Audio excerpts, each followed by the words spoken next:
All right, everybody, welcome to the Demand Gen Summit. My name's Ollie, and I've been here before. I don't know if you recognize me at all or remember, but if not, that's okay. I was here on one of the other events that the folks at Chat Funnels hosted, and I'm really pleased to be back.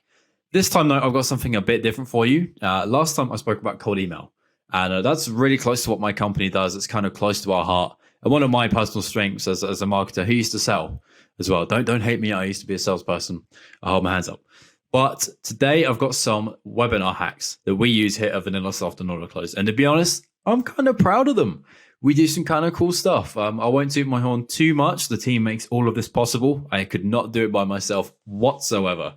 And part of the team is here helping me just to do this session. So that just goes to show you what a team effort it actually is. But I have 5 key things for you. And I think nearly every demand gen person, especially if you're in SaaS, it's kind of a goldfish world, and anything that you can do to get a little bit of ground, I think it really, really, really helps you in your job. And those extra 1%, those extra 5, 10% you can squeeze out of something you're doing without too much more time, I think it's always worth knowing. So I've got 5 for you. And I don't know what else I'm meant to do apart from just jump right into it. So hopefully, if you want to ask a question in the chat, you can go ahead and do that. And also, if you want to connect with me on LinkedIn, if you want to take a deeper reading of some of the tactics that I've written up here in my personal Google document, just to make sure I don't forget any of my own ideas, then I'm happy to share that. Just hit me a LinkedIn Connect and I can do that. But the first one, the S word, I don't know if you guys are going to feel too comfortable with this. Sponsor. Whenever I say the word sponsor, people go, hang on a second. We're not charging for that, or I don't want to deal with being a CSM for anything. I'm a marketer. I got to own a number. Please don't make me play customer support. Not at all. It's not how it works. So what we do is we have sponsors. And to be honest, the sponsor word is a little misleading. It's more like a lead sharing partner. Just saying it how it is. So we never have any dollars, no pounds, euros, or any other currency. The only thing that we want is your help. So let's say I do a webinar about how to do a great webinar, something like that. What I might do is I might say, who knows a lot of people who would be in my target market for this webinar? Maybe Chat Funnels. Maybe they know a load of people who would benefit from this. And do they also benefit from being in front of their audience as well? Those are the 2 main things. And then a third bonus, which is always kind of important if you want to get numbers and more leads, is do they have a good audience? But always with that question comes, how invested are they in getting in front of their audience, and how much will they actually help you? So that's my main thing. I normally go to a couple companies per webinar if I can. And the main things that they will get is promotion on every single thing that we make. So picture your webinar promo plan.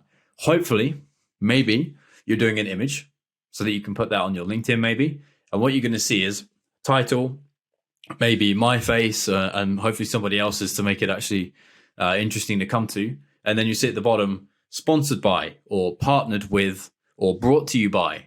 And you'll see a couple logos. And that's normally the companies that I've been in touch with to say, hey, look, we want to get you in front of these people too. Can you help us promote it together? Net, it's a win-win for both, right? That's the idea. So then once they've got those images, we give them a unique link and that kind of stuff too. Then they're able to help us promote. The one thing that I've tried to experiment with, which I confess, it's a different model for every company. So don't take exactly my numbers for yourself. We say, if you can generate more than 50 unique registrations for yourself, we'll give you the whole lead list. And if you get 50 or less, I should say 49 or less, you can have those. But no matter what, they get the ones that they generated. The idea is, let's say I have a partner and they don't really do a lot to help me out. I'm not promising them the whole lead list. They don't deserve it. They didn't help me out. They got one registration and it was their marketing person. I already knew who they were. Not really a lead for me. But if someone's really invested and we really collab on this, we help push each other, net, that's good for both. But also I want to reward them. I want to incentivize them and say, you know what? Thanks for being such a good partner. Let's share the lead list. And of course, at the start and the end of my sessions, I always say, thanks so much to our sponsors. We couldn't do this without you. We appreciate working together on these types of things.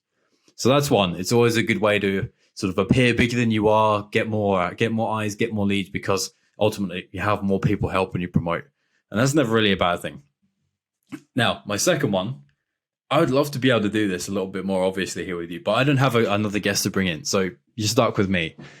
I break out our webinars into segments. And I didn't really mean for my first and second tactics to both start with S, but, kind of second S is my segments. Normally, if you have, let's say, 3 guests and a host, 4 people, obviously, on your webinar, maybe it's an hour long. Normally, you'll go through maybe, hopefully more than 2, probably 3 to 4, tops 5, and 5 is getting quite close to the limit, I would say. You're going to go through 3 or 4 topics, and hopefully they're on, let's say if it's webinars, I might say promotion is 1, the content is 1, the follow-up is 1, and something else. Maybe I've just got 3, for example. If I have 3 guests who are all kind of from different backgrounds, different ideas, opinions, and they're throwing all of their thoughts into each one, it could be a bit of a mess, to be honest. And much as that's pretty standard, especially if you're doing a Zoom webinar, that's kind of normal. I like to keep people back in the green room. So picture your favorite chat show and you've got celebrity A coming on and they just explain their point of view on topic 1, cherry pick for them because of their unique stance and point of view and experience. They go off and person 2 comes in and it's the second angle, second topic and their point of view and their experience. Same thing again. Third person comes on, unique angle again. I find that helps me go deeper in a conversation with one person, ask them deeper probing questions on their point of view, get a bit more deeper into the tactics of that, and then I can have a bit better conversation with them just generally. I find if I'm just the host and I sit there going, right, we've got to move on, that's really boring for me. So if I get more engrossed in the conversation, it's probably going to be a better one. And hopefully that's a sort of a good hallmark as your host. I think that retains attention and I think that keeps people hanging around. And normally we'll see in our stats, a lot of people stick around right to the end. And what I love to do, like one of my favorite things on our webinars, I would start off and say, share where you're dialing in from in the chat. We always get loads of countries. It's always interesting to see what time of day people are watching you at. Sometimes it's crazy, like 4 a.m. But my second favorite thing is when you say, let's hear it in the chat for Jim or Jane, whoever. Send them a LinkedIn connect. I'd love for you to go and follow their content. And normally I always get an email saying, dude, that was so weird. Like so many people connected with me. I'm really happy to see that. Thanks for coming on. And I'd love to do that again. That type of thing. That's what you're looking for. That's the sign of someone who wants to work with you again and will help you drive more leads again. Next one. Third, I'm rattling through this, guys. Repeating guests. And I'll call him out here. My sales leader, he sometimes gets in my own. He says, didn't we have that person on again? And I'm like, yeah, we did. And he'll say, why? And I'll say, that's because, look, if I have an email list of 1 million people, I wish I did. Probably if I send them an email, maybe 200,000 will open it, something like that, if by average. So 800,000 did not. They don't know about the webinar at all. And then probably 200,000 clicks on the email. I'm not even going to guess, but maybe 10,000, 20,000, 50,000 will click on it. And then a further segment of that list will register. We're not getting 1 million people. And if you are, please do tell me how you do that. But the idea is, if they do the same process and they email again, and I have the same guest on 3 times a year, there will be no harm in the same people coming back a couple times. We will get new people from the same guests, new leads from the same guests every time, whether that's social media and they've gained followers, whether their email list has built over time and they've emailed them again. And to be honest, I quite like having someone who I know can handle it. So I like having an encore. I like saying, you know what, Jeff, to give you guys an example, sales trainer named Jeff Bajorek, wonderful guest. I love having him on. Sam McKenna as well. She's excellent. I love grilling them both because we've got a rapport now. We've done 2 or 3 shows together. We can give each other some grief. I can ask them a difficult question. They'll push back. They'll ask me to explain it to defend my contrarian point of view. Makes for good content. You can't always get that same dynamic with a fresh person every time. Plus, just being real honest, sometimes you run out of ideas for new people. That happens. And if you own a number like I do, you don't really want to be playing with that chance that, will they promote? I don't know. I've got to hit my number at the end of the quarter. I need new leads, new guests, don't know how they're going to do this stuff. It's kind of risky. So at some points you need to play it safe and go back to what you know works. Not all the time, but there's a place for it. My fourth one, I think you guys are going to maybe not like this one too much, the stage drama. Now, I confess, I don't like this one very much. It happens. I guarantee that you've seen this. So the one that comes to mind for me personally, a couple of years ago, there was a stage boxing match. I don't know if I won't name names just to give it attention for the sake of it, but they basically had a social media publicly played out argument. And it was very, well seen across my industry, at least. Thousands of likes and comments. And, it was like Facebook posting back in the day. You'd go back and forth. What they did in the end was they turned it into a webinar. It became obvious at that point that they'd planned it. It's kind of like a staged beef. I think of boxers now. They have the whole arguments and comments and trash talk, that type of thing. But in the end, it comes back to just the boxing match to sell the ticket. That type of thing. If we're newsjacking a topic, maybe it's webinars are dead, and I think that, and you come at me and say no, they're not, and we have that whole played out drama, and then we have just basically a fight on the webinar, except it's all agreeable. That's what I'm talking about. There's a time and a place. Your brand has to fit that style. You can't do that if you're a very PC company. Maybe a Salesforce now, they can't just have Mark Benioff have a fight with Bezos or something if there was any reason for that to happen. Time and a place, not my favorite. Guarantee you, though, lots of people come to it. If you do it right, if you don't make it super cheesy, that works. I've seen it lots of times. Not my favorite, but hey, the moral compass is here. I'm telling you tactics. It's up to you if you want to use it. That one's okay, but done properly. Obviously, there's a little angle to that. And lastly, guys, I'm coming up on time a little bit here, so I'm keeping an eye on it. Sorry to rush through, but the contrarian and the competing guests.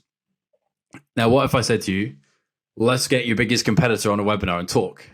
Most of you go, no way, do not let that happen. I'll get fired. Like, you're not doing that. I've seen it work a lot. Okay, especially if you're in a company like maybe a services provider, potentially not as much software. And obviously, there are examples where you shouldn't do it. So, for example, let me think of Gong and Chorus. They're sales call recording softwares.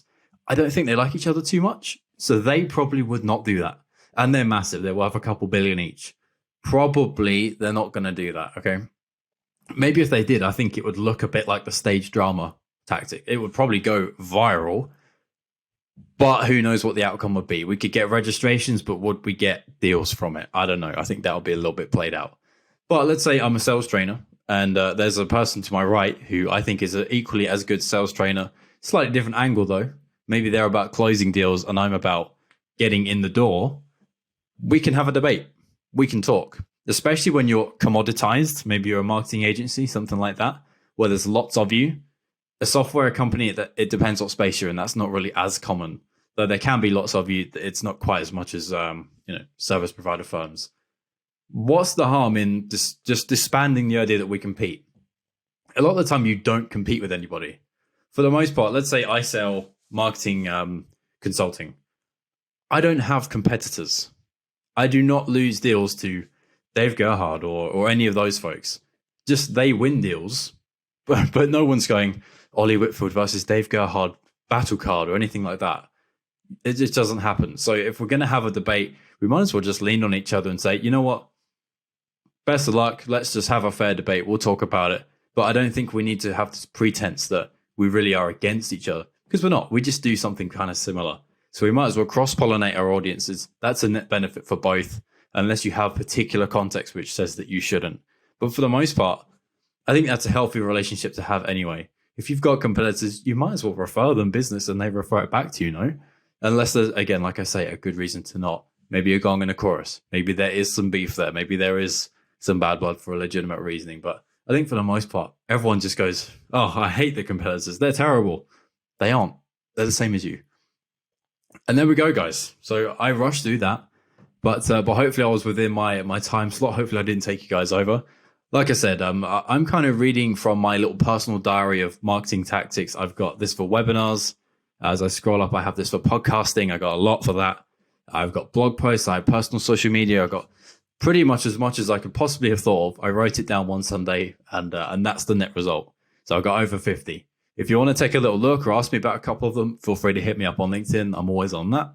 And that's it. I got to leave you to the next talk, but I hope you enjoyed my talk, and hopefully your next webinar is on steroids. I hope it's a real good one. So thanks for listening, and I'll see you guys soon.